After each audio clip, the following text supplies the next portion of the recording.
the Oaks, a house in the country which I rented for the summer. As an author, I write tales of mystery and murder.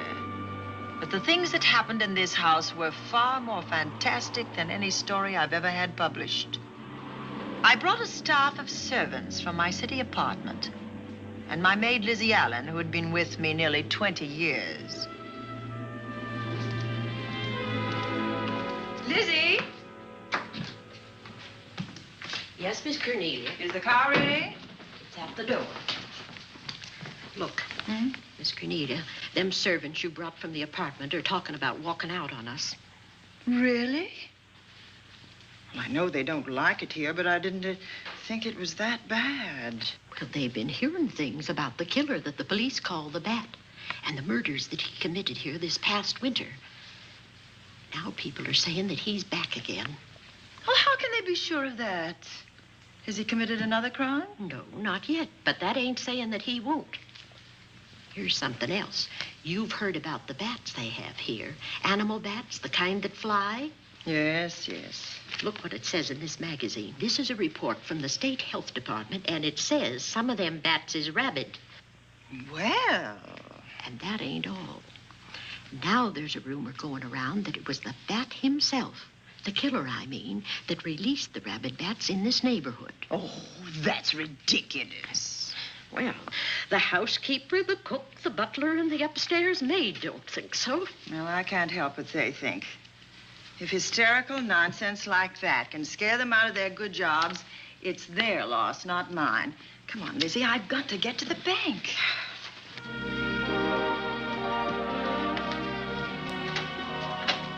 Drive directly to Zenith Bank, Warner. I'm afraid we'll have to hurry. It's near closing time. I'll get you there, Miss Van Gorder.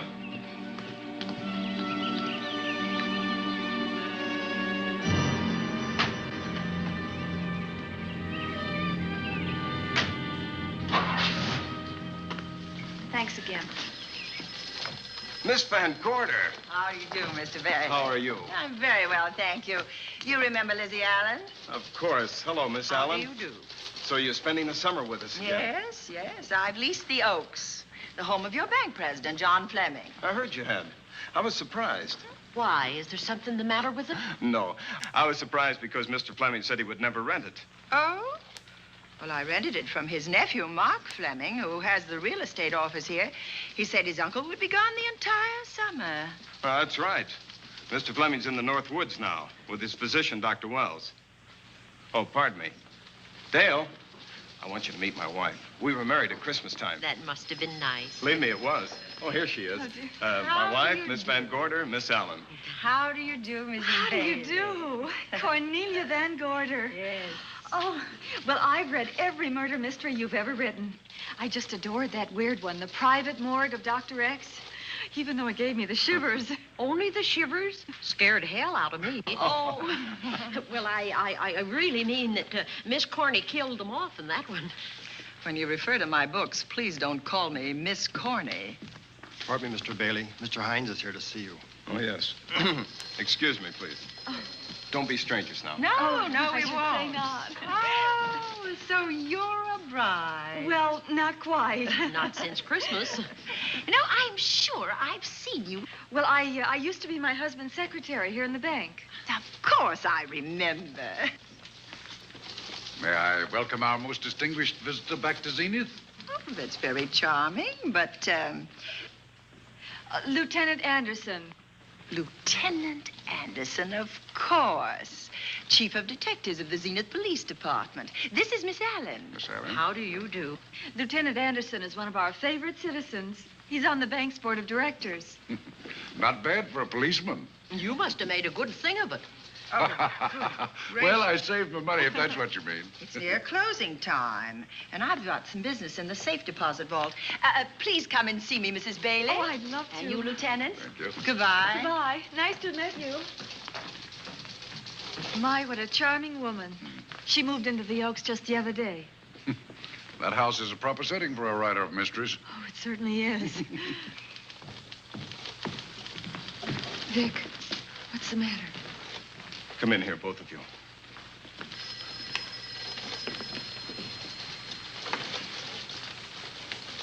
Andy, we're in trouble. Wendell Hines came in to pick up $350,000 worth of bonds that we were holding as collateral for a loan. They were kept in our special vault. Mr. Fleming and I are the only officers of the bank who have access to that vault. So? The Hines bonds are gone. That's not all. Other negotiable securities are missing. From what I can gather, short of a careful check, the bank has been looted of over $1 million worth of securities. You'll have to notify Fleming. I wish I could talk to him. Unfortunately, he and Dr. Wells are deep in the woods. They can't be reached by phone.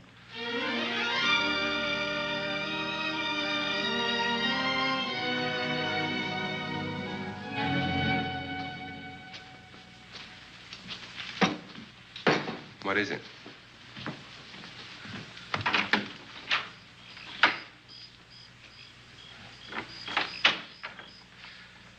I thought I heard someone on the path coming from the lake. Had an idea it might be that guide of ours. Oh, Sam won't show up until morning. It's a 20-mile canoe trip from here to civilization.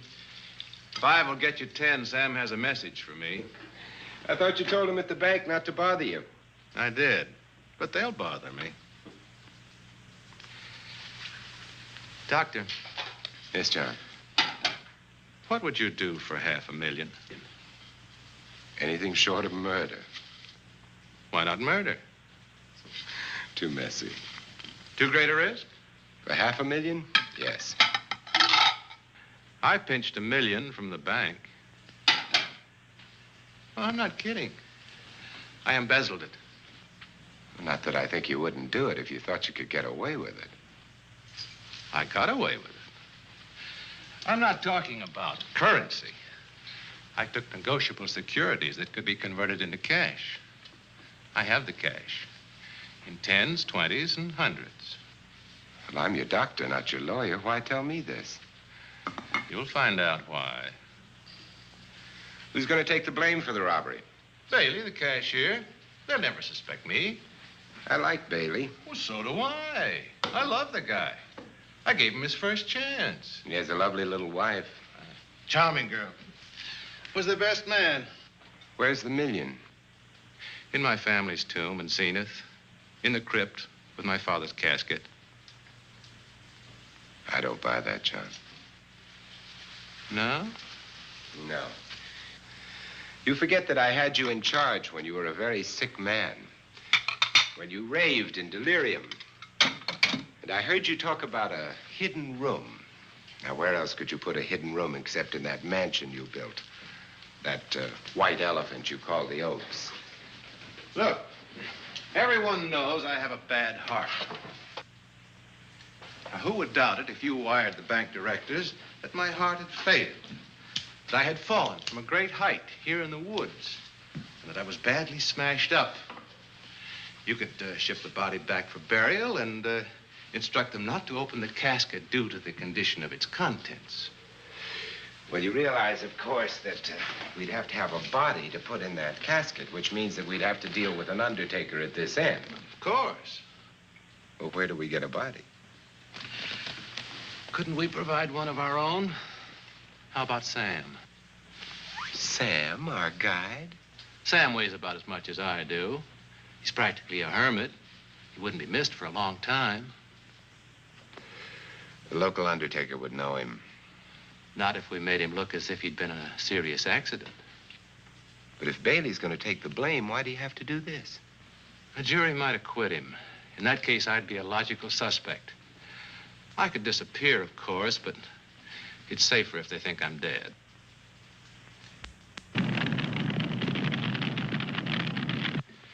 What if I don't go for this deal? In that case, it would be too bad. You mean you'd kill me? What else could I do? Now that I've told you about the $1 million, I'd say you were shot in a hunting accident.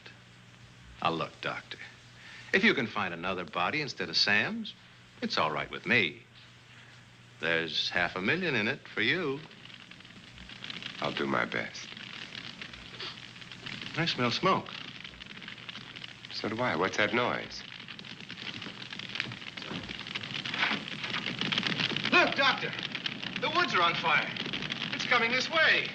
We've got to get out of here. Out the back way. We will. As soon as I provide that body we were talking about.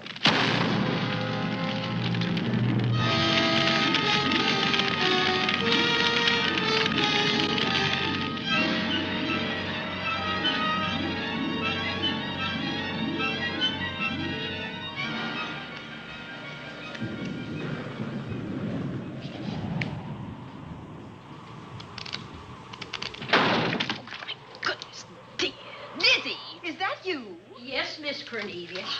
There's a storm coming up, and it's gonna be a snorter. The wind nearly blew the door off its hinges. Well, that noise blew my game higher than a kite. I think I've lost some of the cars. Oh, I'll get them for you. Oh, I see you found the paper. Drat that paper boy, scooting by on his bicycle, just chucked it into a clump of bushes and let it go at that. For land's sake, Mr. Vic Bailey's been arrested. Oh? I think. Victor Bailey, vice president and cashier of the Zenith Bank, was arraigned before United States Commissioner Alvin Fielding, charged with the embezzlement of over $1 million. I can't believe Vic Bailey had anything to do with that robbery.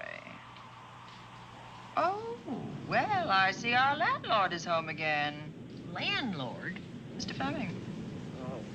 Dr. Malcolm Wells is back in town with the body of John Fleming, president of the Zenith Bank, who was killed in a forest fire. Mr. Fleming will be laid to rest in his family's tomb on Friday. And I hope he stays there. Well, why shouldn't he? Well, this is his house. And ever since he died, some funny things have happened here. For instance? The housekeeper, the cook, and the butler said that they heard strange noises at night.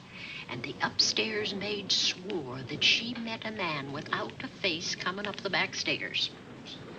Oh, so that's why they quit and left me to run this place without a staff. They didn't tell you, Miss Corney, but the truth is they was scared to stay. But you're still here, Lizzie. Haven't you seen anything? No.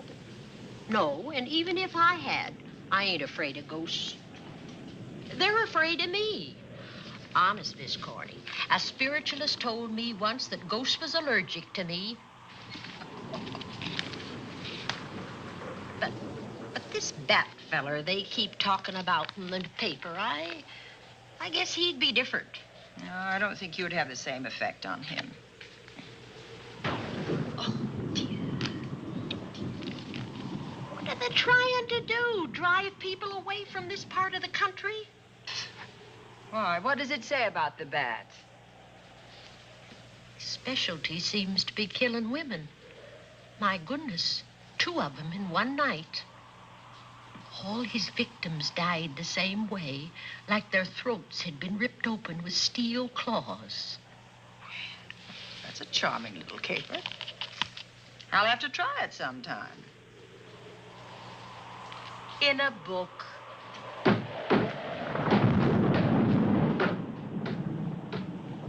That ain't nothing, just something bumping against the house.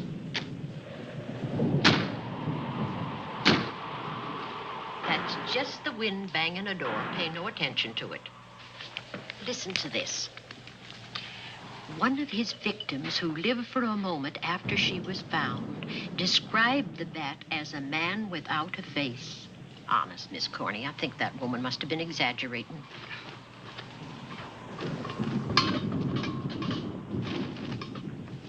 That's just that heavy tapestry at the top of the stairs. I know. I've heard it before on a windy night. That sounds as if there was someone on the stairs. I know there isn't. At least there shouldn't be. There ain't. Them's just the noises you hear in any old house on a windy night. It says here that the bat never leaves no fingerprints. That's understandable. Having no face, he probably has no fingers either. Lizzie!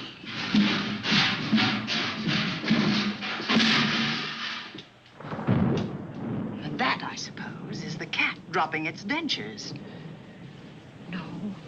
No, I don't think so. But I think it's something should be looked into.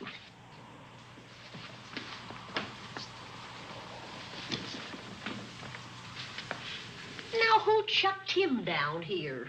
The wind, I hope. There must be a window open up there. No, Lizzie. Let him lay. Let him sleep it off. I hope the power lines don't go down, put the lights out. Now, we'll check the windows in the living room and draw the curtains, and then we'll go to bed. Yes, ma'am.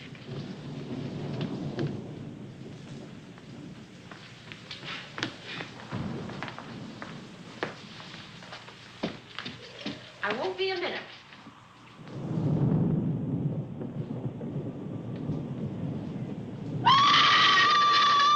Gordy! Oh! What's that? Oh, when I went to get the paper, I turned the latch off. I forgot to turn it on again. He's out there. He was coming in. He might have got you. Oh, but he didn't, and he's still out there, thanks to you. Now, you hurry now, and we'll call the police. No, I won't leave you, Miss Corney. Are you okay? Yes, ma'am, I'm okay. Okay.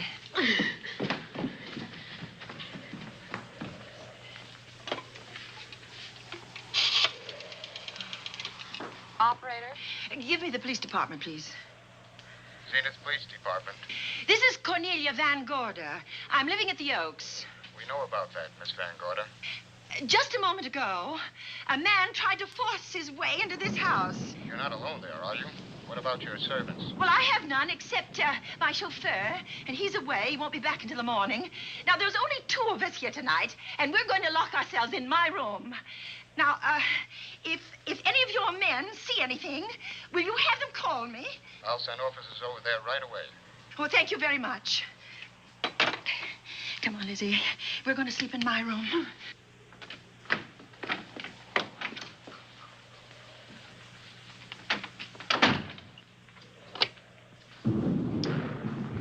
Well, nothing can get at us in this room now. I think this door seems good and solid. Like the door to a tomb.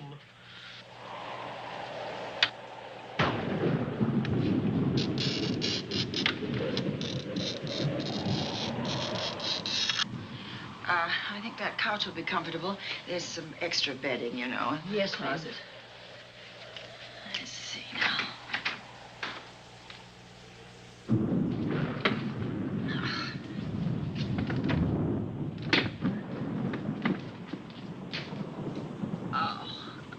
Huh? No bolt. Well, that's not so good.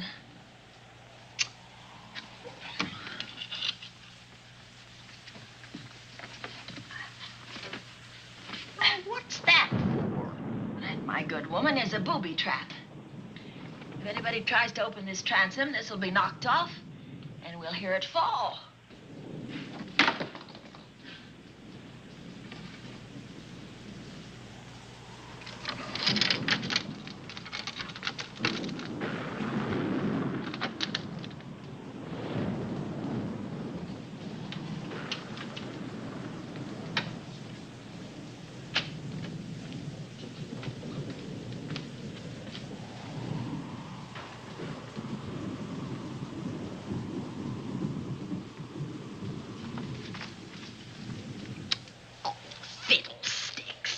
I forgot my night things, my robe, my gown, and my slippers. I'll go get them now. Now, wait a minute, Lizzie.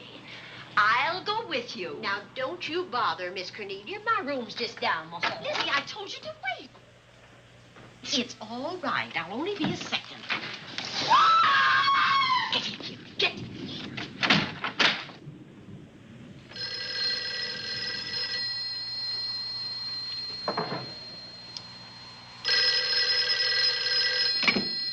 Yes? Miss Van Gorder? Yes? Zenith Police Department. There's a police car just outside your house, and the officers in it have reported that there's no sign of a prowler anywhere on the grounds. Well, the man's inside now. He's in the hall, just outside my bedroom. Have your men break through the kitchen door and search this place from top to bottom. Okay, Miss Van Gorder. Sit tight. I will. I have a gun, and I know how to use it.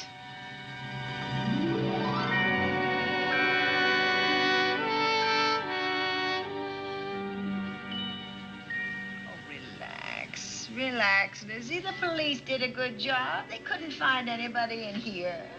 But we both saw him, Miss Cornelia. All right, so he got away. But there are men on guard outside, so just try and get some rest. There's nothing can get at us here.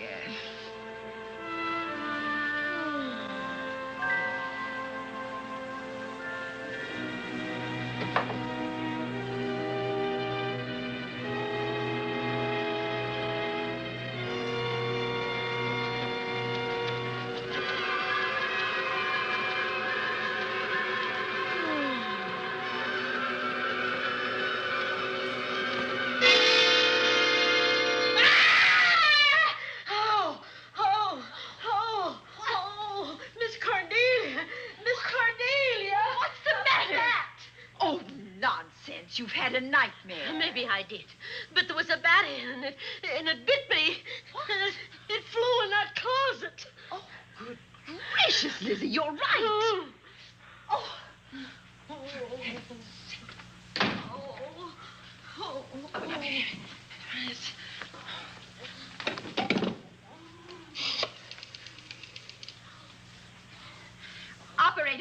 Operator, will you get me Dr. Malcolm Wells' office, please?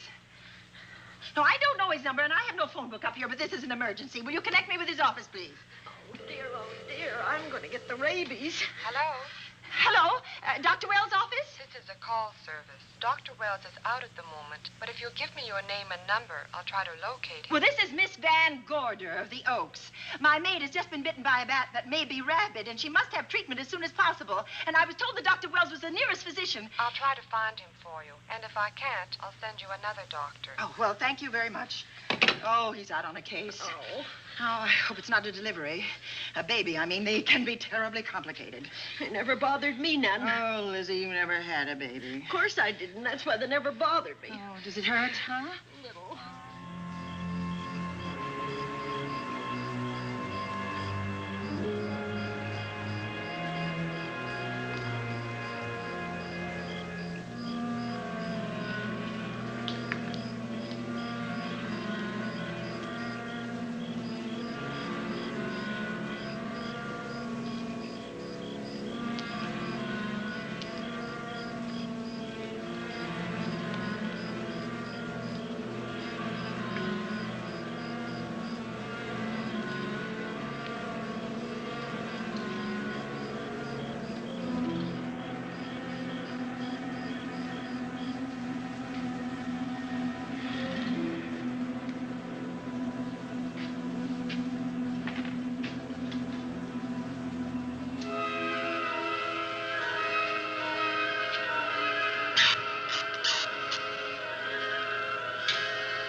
Dr. Wells?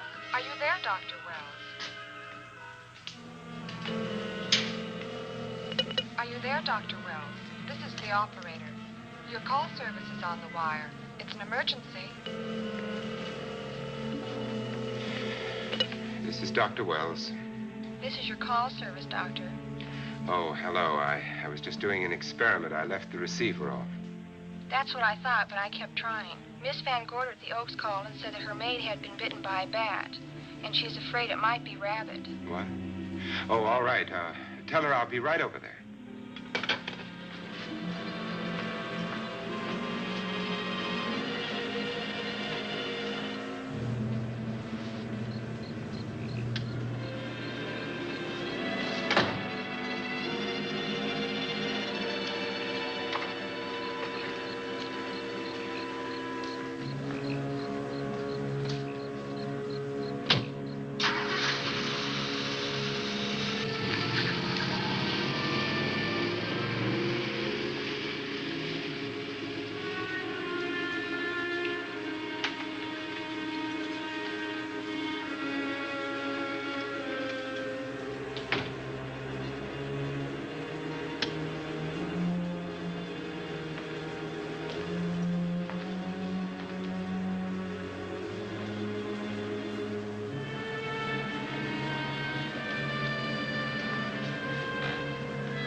Who's there? Dr. Wells. Come in. Good evening. Oh, I'm so glad they found you, Doctor. Well, I reached my office shortly after you called. How is your maid? Is she in any pain? No, she doesn't seem to be. Did the bat get away? No, I believe it's still in my bedroom. Oh, good. I'll want to examine it. There you go, Miss Allen. Now you feel better? Doctor, have I got the rabies? Well, I can tell you better after I've examined the bat's brain under a microscope. That thing's got a brain? Oh, you'd be surprised. Where is it? I think the little darling is in that closet. Oh. You know, it's a pity you leased this house, Miss Van Gorder. Why a pity? Well, my dear lady, I don't want to alarm you, but... Oh, well, after tonight, nothing can alarm me. Yes, I understand. It must have been terrifying. So many unexplainable things have happened here. There's something about the place. Your servants must have sensed it when they walked out on you. An apprehension of disaster. Well, let's see. Aha! Yes. There he is. All right, now. Take it easy. Nobody's going to hurt you. Quiet now. Quiet.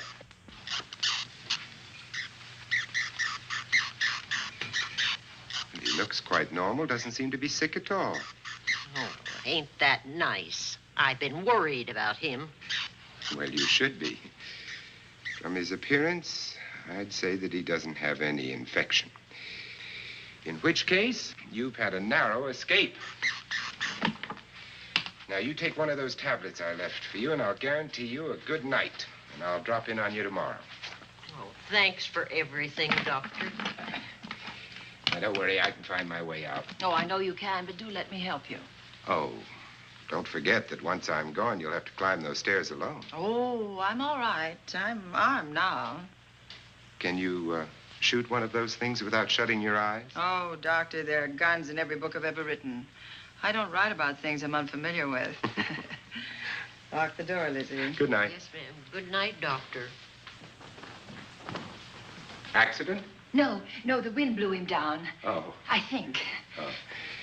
Did you know that young Mark Fleming leased you this house without notifying his uncle?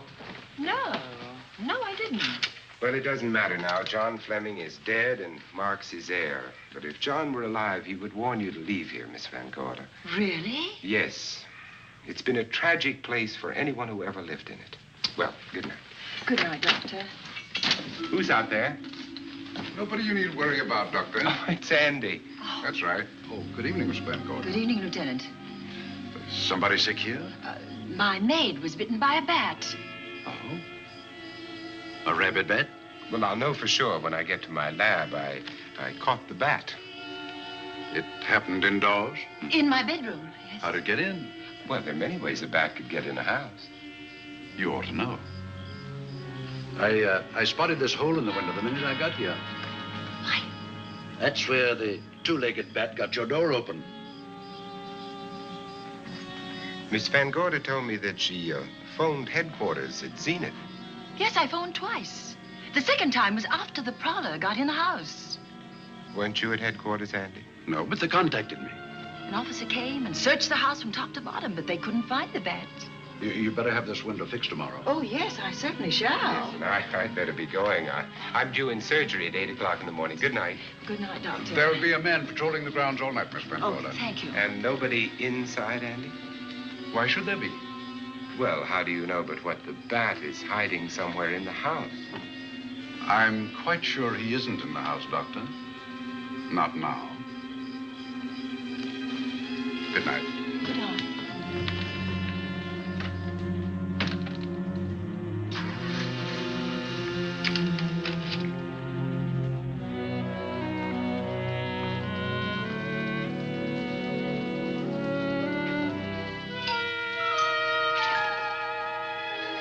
Hi, Andy. Hello, Mark. Well, congratulations. Real estate business must be picking up. New office, new furniture. New deal. How do you like it? Looks expensive. Are you squandering your inheritance? Oh, I haven't got it yet. Well, the paper says John Fleming left his entire fortune to you. Funny thing about that entire fortune is that we can't find it. No kidding. Oh, all Uncle John had in his bank account was a couple of $100. And his safe deposit box was empty. If we don't find that missing million, mine will be empty, too. How come? Well, all my savings were invested in Zenith Bank stock. The examiners won't certify the bank is solvent until those stolen securities are found. So the stockholders have voted an assessment that will wipe some of us out. It's a cinch those securities have been converted into cash. And if I can't find that cash, I'm sunk. Well, where are you going to look for it, Andy? Here in Zenith. Your uncle wouldn't take $1 million on a hunting trip, would he? You suspect Uncle John? Why, Andy, he founded the Zenith Bank. That'd be like robbing the family tomb. You think he wouldn't? Well, besides, Vic Bailey's fingerprints are all over the vault. Now, they didn't find any of Uncle John's fingerprints. Because he wiped him off. Can the defense prove that? They'll try to. Judy Hollander, Bailey's secretary, is a defense witness. And they believe her testimony will have a powerful effect on the jury. Oh, well, she has a powerful effect on me. Judy's a doll. Here's the book you mentioned, Judy. Your newest one. Yes, it's just been published. You can have that copy if you wish. Oh, it's a first edition and you've signed it. Yes, of course.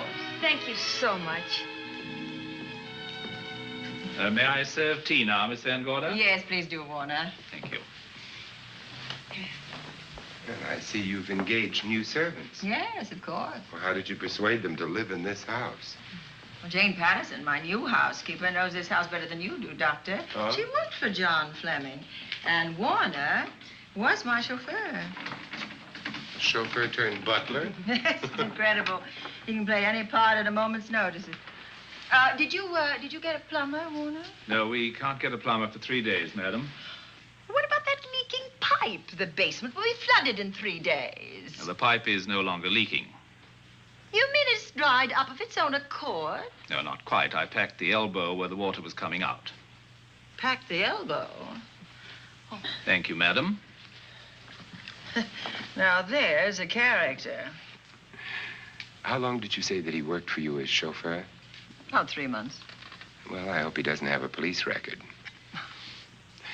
My dear Dale, it may interest you to know that the last night of his life, John Fleming told me that he loved your husband like a son. If Fleming were alive today, he would be fighting to prove Vic's innocence. Could Mr. Fleming prove his own innocence? Miss Van Gorder, can there be any doubt about it? There will be when Miss Hollander testifies at Vic's trial. Oh? You know something that we haven't heard yet, Judy? Something I saw with my own eyes. She's not permitted to say what it was. My dear girl, I wouldn't think of asking her. But let's assume for a moment that Fleming did steal the $1 million. Now, what would he do about it? Where is it? Hidden someplace where he could lay his hands on it without getting caught in the act. Now, if I was writing this, instead of living in the middle of it, I'd hide it right here in this spooky old house. Under a loose floorboard or up a chimney? If Mr. Fleming had the nerve to steal $1 million, he'd make his plans well in advance. I'd say he'd prepare a place to hide it. Possibly when this house was being built. Now, I rented this place for Mark Fleming, his nephew. I wonder if he'd have the floor plans. I'll ask him. Yes. Lizzie, will you bring Mrs. Bailey the phone? Oh, you ask him now. Okay. His number is Summit 7537. Oh, thank you, Lizzie. Summit 7537. Not bad, eh, Andy? That means new business. Now, you see, somebody wants to buy a house. Mark Fleming speaking. Oh, hello, Dale. Well, hang on a minute, honey, while I see if I have him. It's Dale Bailey, all excited. Miss Van Gorder wants to know if I have the floor plans of the Oaks. Now, what would she want with the floor plans? Well, she suggested to me that your uncle might have hidden the bank loot there. Are the plans here? Well, they're somewhere in the house itself. Wait a minute, there is a place where Uncle Johnny might have kept those blueprints. What place? Well, I heard him talk about it a good many years ago. I can't be sure of the exact location. Anyway, I don't think the old boy had the guts to steal $1 million. But if I find those plans, I'll let you know, Andy. Hello, Dale. Look, honey, I haven't seen those plans since I was a kid, but I'll come over tonight and maybe we can find them. Thank you, Mark. We'll expect you. He seems to think they're here in the house somewhere. He's coming over tonight. Well, that's good. Dale and Judy are my house guests for the weekend. Would you like to have dinner with us tonight? Oh, no, thank you. I couldn't. I still have a few calls to make. You know, if Judy's testimony is going to clear Vic Bailey and implicate John Fleming, others may get the idea that there's buried treasure in this house. Don't even mention your testimony until you're actually on the stand. Oh, I won't. That's a smart girl, Judy, and a very lovely girl. Well, good afternoon, ladies. Goodbye, Doctor. Dr. Will. Come on, girls, let's go.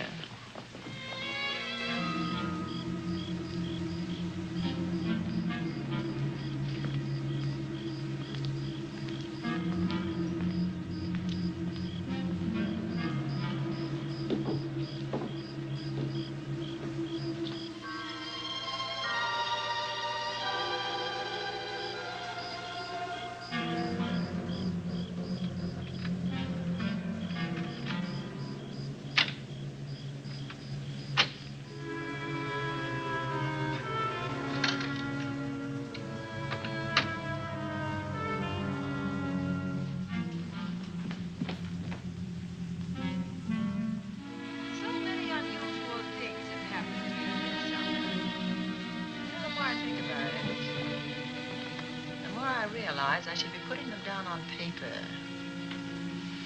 Weren't you your husband's secretary, Dale? Yes, I was. Do you take shorthand? Mm-hmm. Well, my dear, if you'd like to have your mind occupied, I want you to work with me while I write the story of this fantastic criminal, the Bat.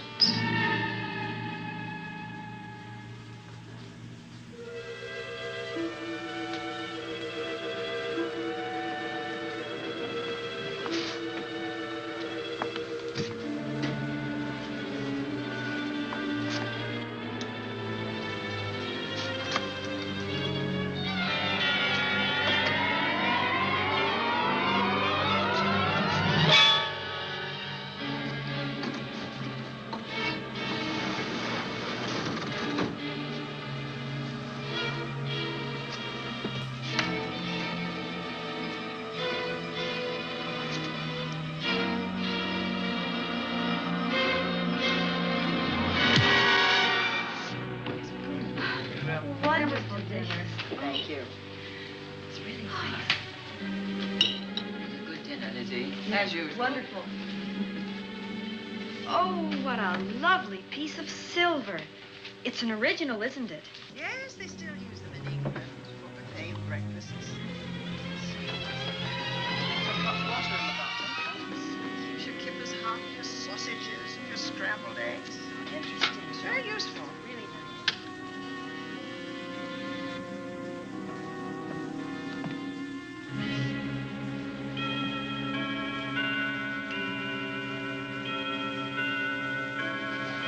Clock hasn't struck the hour in the last 10 years, if I'm to believe what Mark Fleming told me.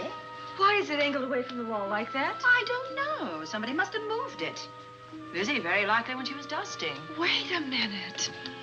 Did you know there's a door in this paneling? No, I didn't. Oh, my gracious, so there is. Maybe it opens to a secret passage. Oh, certainly to a secret something. Who knows, girls? We'll be about to stumble on that missing million. Oh, this is... Oh. There's a panel. There must be some gimmick to it. There always is. Yes, it moves. It moves. It moves. Oh.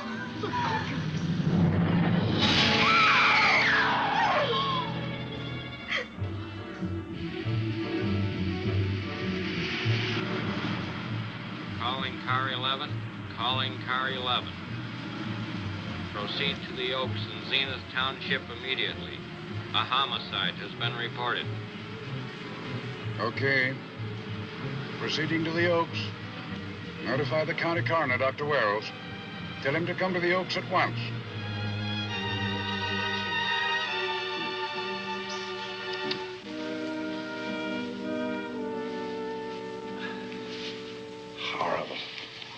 if his throat has been torn by some creature with fangs or claws. That's his sign. We found it on the others he killed. I'd hoped those reports that he was up to his old tricks again were pure imagination, but apparently they're based on fact. He's come back. Back to the scene of his kills. Yes, that's who I mean. That's who did this. The bat. Who found Mark? We all did. And it's Dale and Judy and I. Lizzie was in the dining room.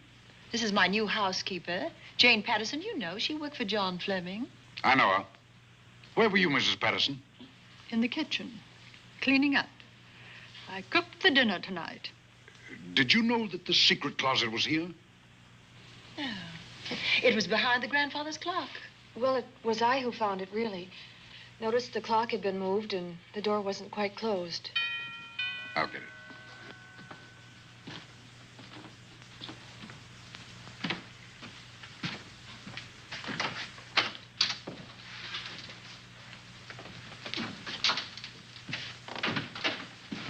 Who is it?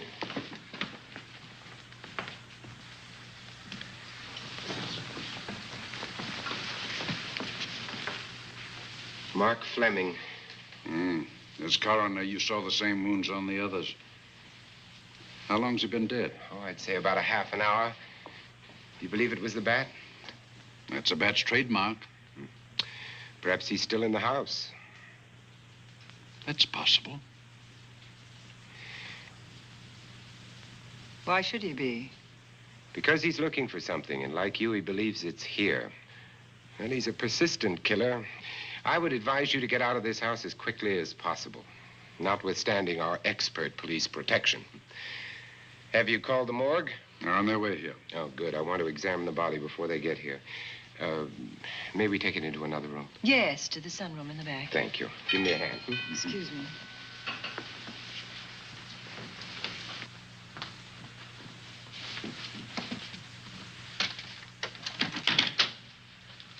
Oh, Warner, where have you been? Well, madam, has it been an accident? There's been a murder. Mark Fleming, the young man from whom I leased this place, was killed here tonight. They know who did it? Well, they believe it was the bat. I'm sorry I had to use the front door, Miss Van Gorder, but I forgot my keys, and when I rang the bell at the kitchen door, there was no response. Oh, this is Warner, Lieutenant. He's my butler. He was my chauffeur. Why'd you promote him? Well, it's very difficult to find a butler. They don't like service in the country. Have you been a butler before? I've served in many capacities, sir, but this was my night off, and I forgot my keys. I heard that part. What time did you leave the house tonight? Oh, about 6:30. I had dinner at Wiley's Roadhouse. Can you prove where you spent the rest of the evening? I can try. Try hard. And don't leave the house. I'll get to you later. Very good, sir. I shall be in my room, Miss Van Gorder, if you need me. Yes, Warner. Surely you don't think he's... Warren and I have met before. I can't recall where or when, but I will.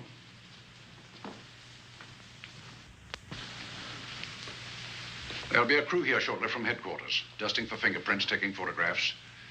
But in the meantime, Mrs. Patterson, you aren't leaving the house tonight, are you? No, Lieutenant. Don't. I'll talk to you in the morning. Good night. Good night, sir. Good night, Miss Van Gorder. Dale, I was with Mark Fleming this afternoon when you talked to him about the floor plans of this house. I heard him tell you he was coming here tonight. Dale called him at my request. She told me he was coming. Who else should I tell you that? Judy, Lizzie. And that nice Dr. Wells. Dr. Wells. There are few killers who kill for the fun of it. The bat very likely is a mental case, and I'm convinced that his crimes are motivated by his mania for personal gain. There's $1 million at large, and he's going to keep on hunting for it until he lays his hands on it. Now, these young ladies are staying here tonight? Yes, they're my house guests. Well, when my crew arrives, we'll be busy for a while, so I'd suggest that we go to our rooms? That's a very good idea. Come on, girls.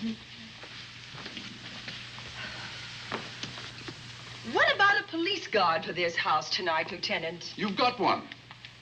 I'm going to cover this place tonight from the attic to the basement. If the bat makes another call, I'll have a little surprise for him. Who is he? Have you any idea?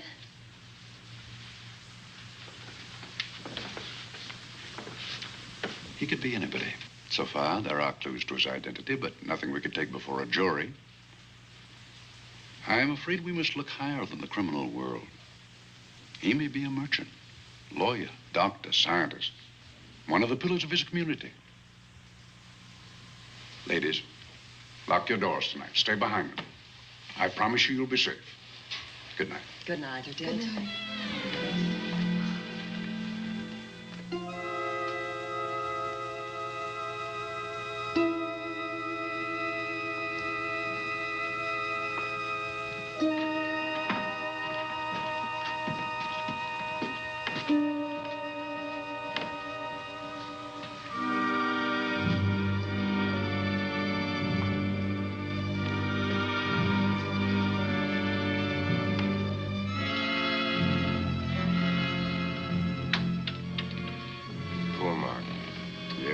Pity.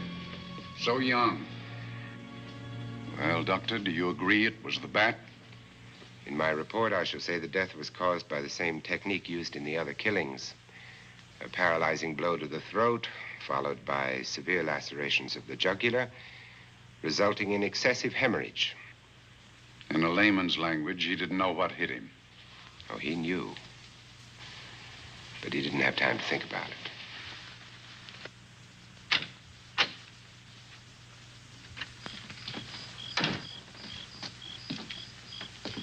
Staying here tonight, Andy? Well, until I check the doors and windows, but I'll be back bright and early in the morning.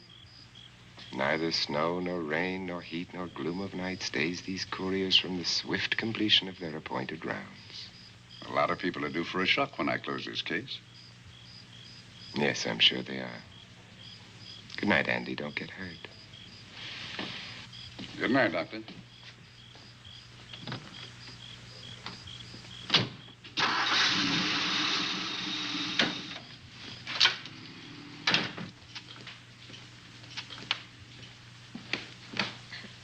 You know, I think we'd better let you get some sleep. Oh, well, Lizzie and I share this room for mutual protection. You know, one night, a storm blew the wires down, put the lights out, and I went out the next day and bought a half a dozen of these things. You better take one with you, Dale. Oh, thank you. We'll go across the hall now. Are you sure there's nothing else you need? Oh, no. Quite sure. We'll be all right. Well, if anything bothers you, you just sing out, and 2 strong women will come to your rescue. Oh, nothing will bother us. Not with Andy on the job. No. Well, good night. Good night, Miss Van Gorder. See you in the Don't worry. Everything will be all right. We won't. Good night. Good night.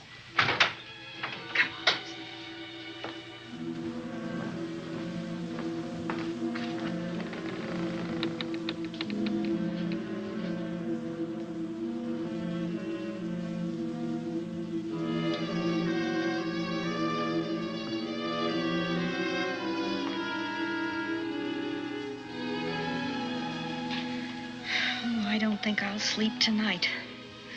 Me neither.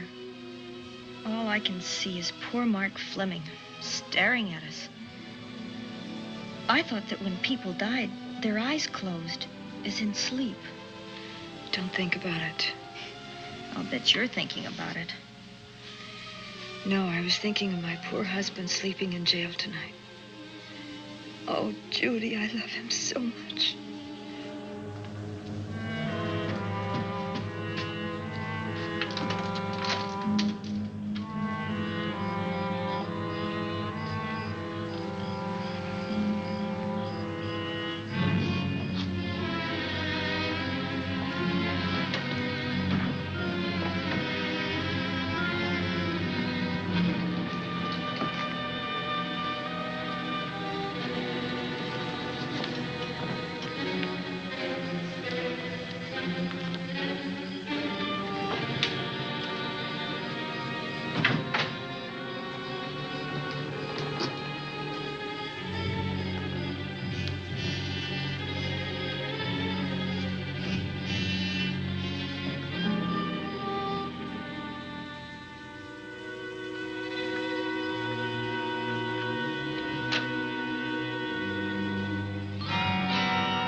noise?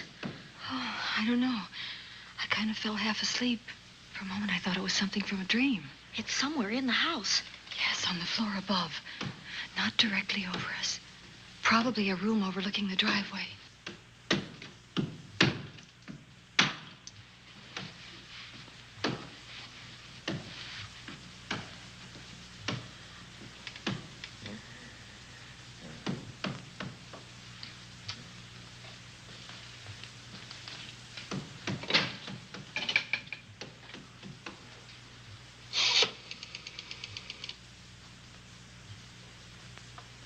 Should we call Miss Van Gorder?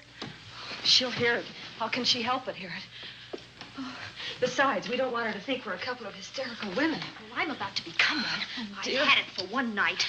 Dale, you're not going out in that hall. I want to know what's happening up there. But Lieutenant Anderson said if we stayed behind our locked doors, we'd be safe. Vic isn't safe locked up in that jail. Suppose that stolen money is in this house. Mark Fleming seemed to think it was. Maybe that's what somebody's looking for. For heaven's sake, don't you hear that awful noise up there? Now, Lizzie, you've just got to stay awake. The house phone and the outside phone wires have been cut, and we can't get help. Where's that policeman? Oh, I don't know. Something must have happened to him. Now, go on, get on your robe. Oh, Dale, please don't go up there. I've got to. Think what it could mean to Vic. Now, you stay here. Oh, no. If you go, I go.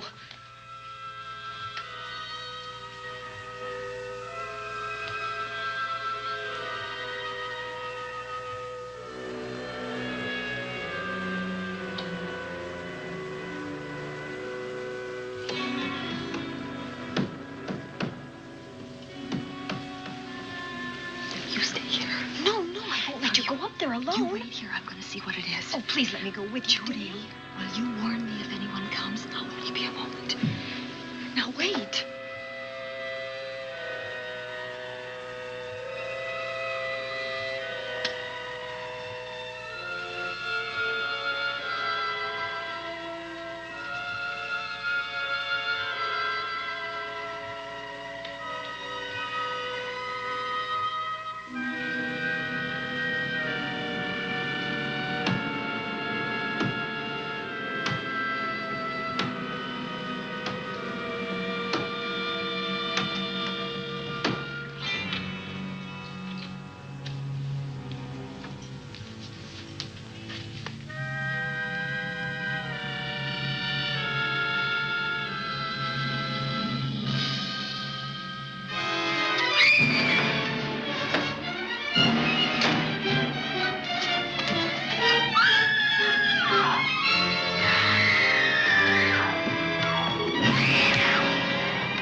Give her to me. I'll look after her. Oh, Dale.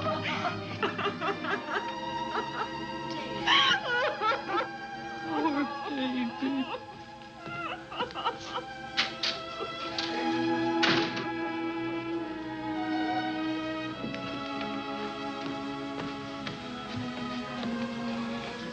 Judy.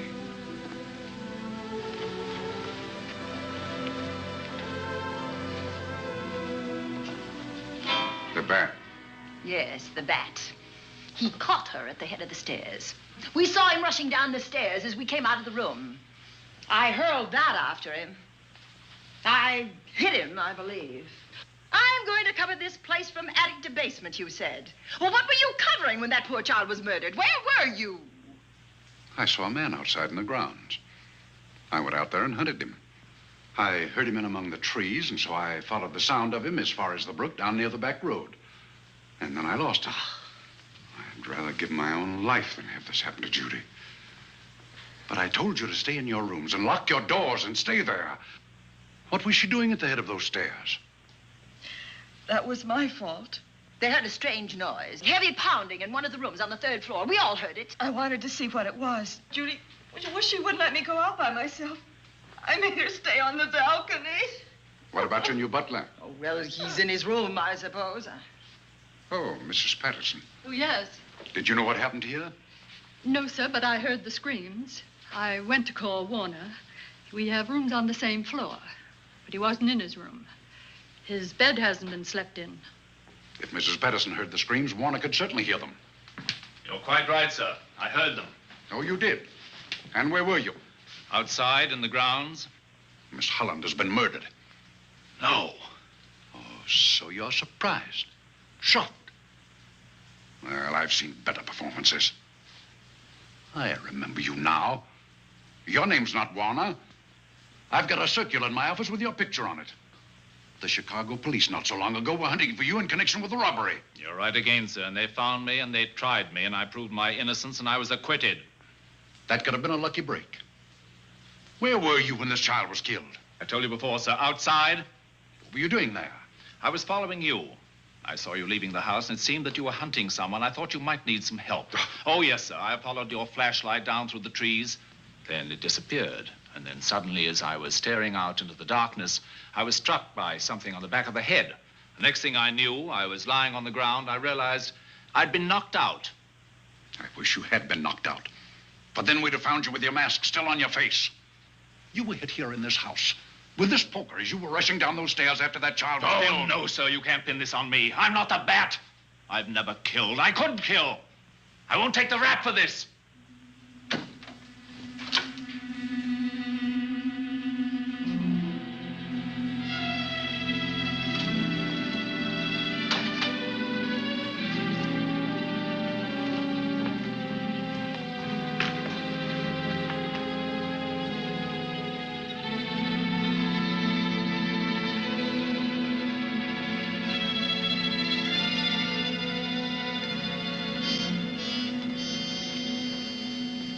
Doctor. We have another case for the county coroner. You see, the bat came back. Why did you come back, Doctor?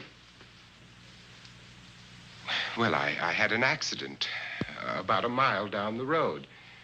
The right rear wheel of my car came off, and I plunged into the ditch. This was the nearest house, so I came here to call for help. I thought I'd find you around, Andy. Physician, heal thyself. You must have been hit by something on the back of your head. I told you I had an accident. So you did, Doctor. So you did. I could be wrong. But maybe I'm not. We shall see. All right, dear, let's start a new chapter. For days, the murders held the headlines. Lieutenant Anderson grilled us and ransacked the house from top to bottom.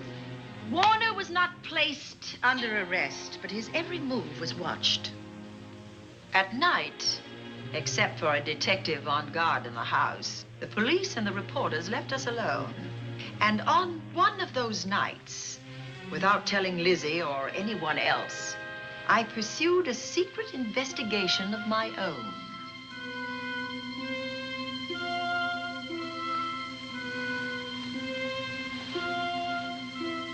It was in an empty room on the 3rd floor where we kept our trunks and other things.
Put him up, Pat.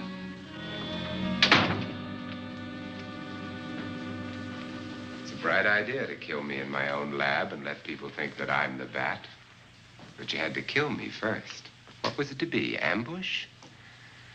And clever as you are, you're not smart enough to do that. Nor were you smart enough to find the money, though you came quite close to it. But I know where it is.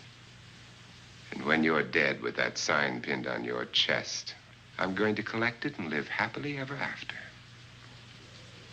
He destroyed himself. How true that will be. Well, goodbye, Bat. Here's a serum that will heal you whether you're rabid or not.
Something's wrong. Something's wrong.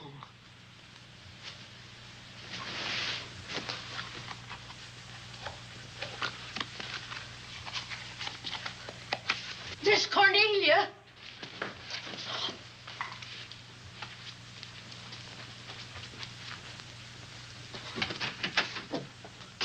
Miss Cornelia.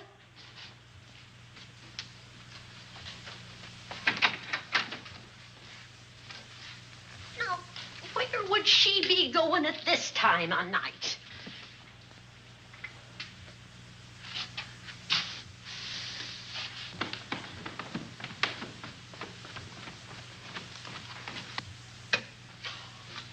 Land's sake.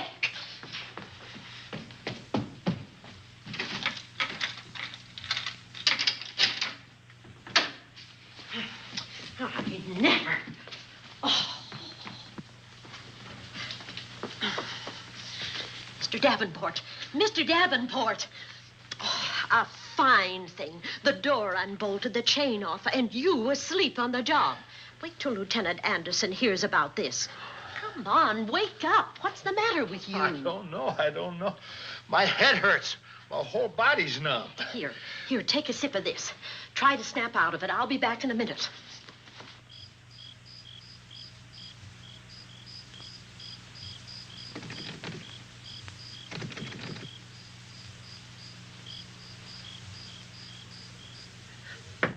Hurry, will you? It's Lizzie. I'm terribly worried. I can't find Miss Cornelia anywhere, and something's happened to the policeman. I don't know what. Get Warner. Bring him to the drawing room. Tell him we need him.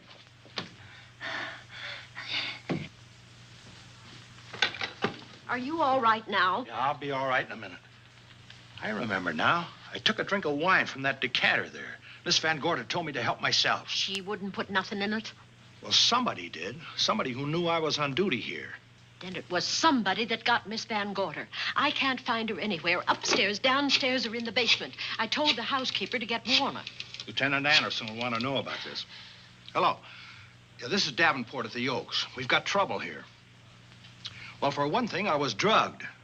Yeah. But I must have been knocked out because the maid tells me Miss Van Gorder is missing. Well, you better call Anderson and let him know.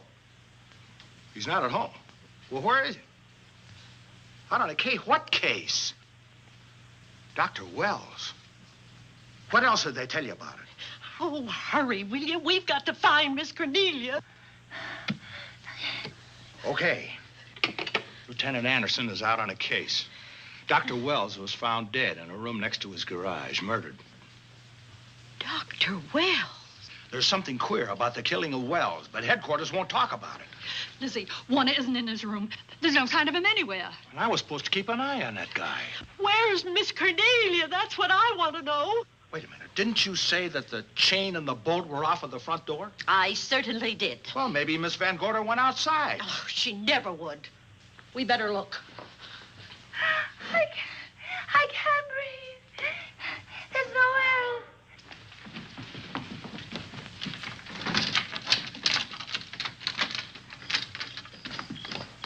Miss Cornelia. Oh, Miss Van Miss Gorder. Cornelia. Miss Cornelia. Miss Van Gorder. Look. There's a light in that room on the 3rd floor. Were you up there tonight? Well, of course I was, but I turned the lights out before I came downstairs. Then Miss Cornelia might have turned them on again. That's why we're going to look first. Come on.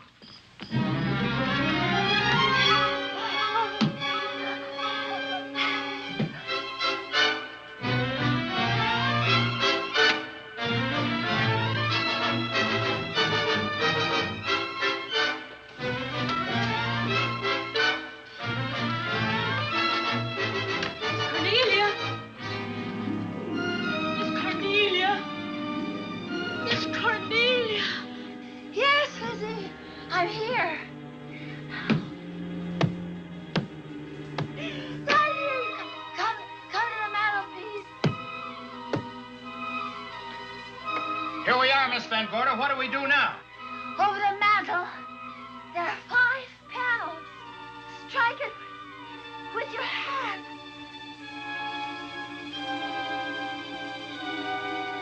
Which panel did you say, Miss Van Gorder? Oh, I can't. I just can't. Miss Van Gorder, which panel? We couldn't hear you. She said strike it. What difference does it make which panel? Strike them all.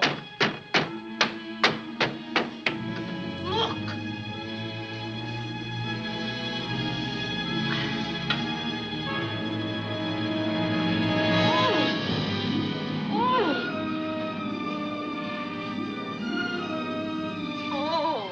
It's all right now. It's all right, dear. Lizzie's here.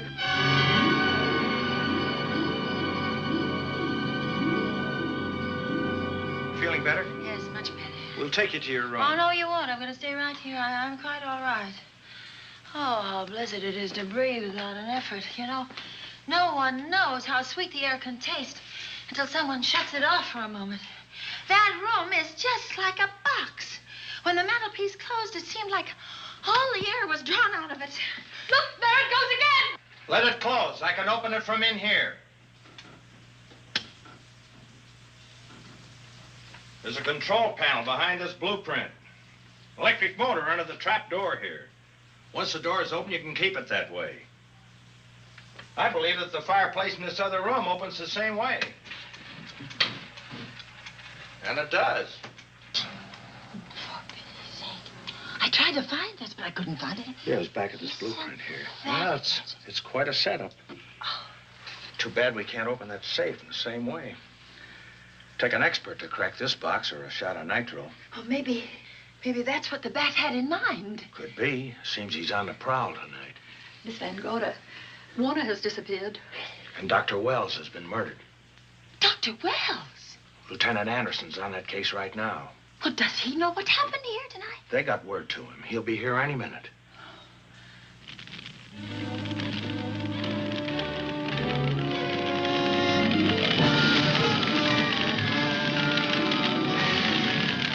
What's that noise? Miss Van Gorder, the garage is on fire. Scott, look at that. Lizzie, put that light out in the other room. Now, where are you going? to report the fire. Well, you just stay right here. Miss Van Gorder, the garage. Well, let it burn. You watch the stair. Can't you see that fire was set to get us out of the house? Out of the house? Were you talking about the... Yes, I'm talking about the bat. Now that the lights are out, he'll think his trick has worked, and we've gone. He'll be here any minute. Well, so will Lieutenant Anderson. I hope so, but the bat will be here first. And he'll kill again if we're in his way. We've got to be as clever as he is.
You'll be safer downstairs. I'll take care of you. Well, the others can go, but I'm going to stay right here.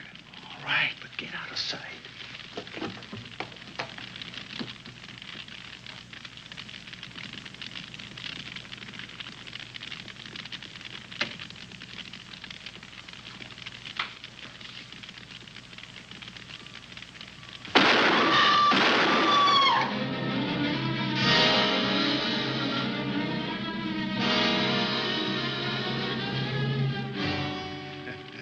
Let's face it, ladies, and get it over with. Others have seen my face before they died, but I'll have to deny you that pleasure. This would make a good scene for your book, Miss Van Gorder, but I'm afraid you'll never write it.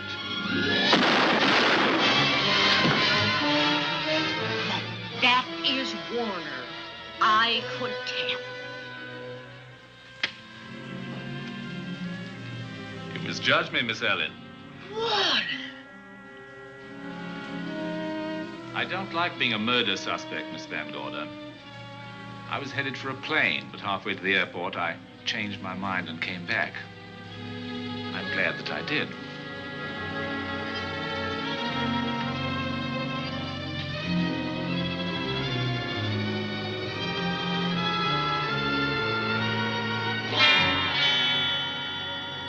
Why, it's Lieutenant Anderson.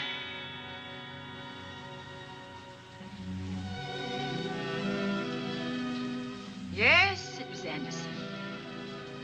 He discovered the secret of the hidden room and was waiting to get into it and open up the safe. We found the money in it, a little over $1 million in tens and twenties and hundreds. Good old Andy. With all his ill-gotten gains invested in bank stock. It's rather a clever way to hide stolen money. In the open, as it were, and so respectable. But don't try it. No matter how clever you are, you can't hide murder.